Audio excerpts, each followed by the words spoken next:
Hi guys, today I'm coming to you from my home office, so it's a little bit of change in scenery from being in the mobile labs, but our work continues, particularly right now.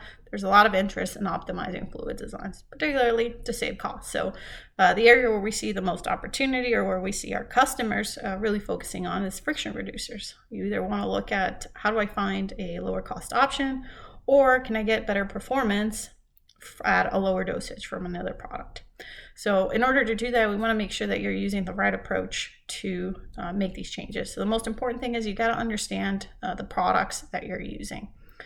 Is it an emulsion? Is it a dry product? Is it a slurry? All these are going to impact the performance, where the benefit of each product lies. And it's important to get that information upfront from your supplier so that you can make the right decisions as far as how to screen them, because that's the second most important part.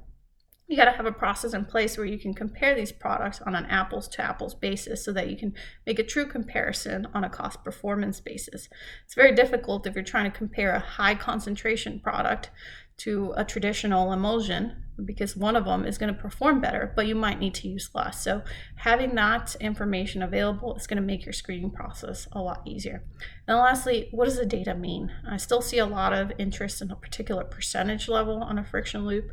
But the question really becomes, does a 60% versus 70% make a difference if you're using different equipment? So we want to help educate you guys on what the differences are on the different types of friction loop tests and what, at the end of the day, that means from a field perspective. So we've got some material out there already available for you guys. There's a link on our website to our Oilfield Basics podcast we did on friction reducers.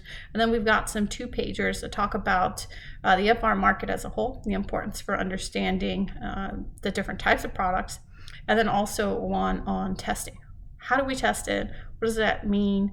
And what information can I use from that to translate to the field? So I'll be walking you guys through some of those guidelines, and hopefully if you've got any questions, feel free to reach out to us and I will do my best to answer them. Thanks.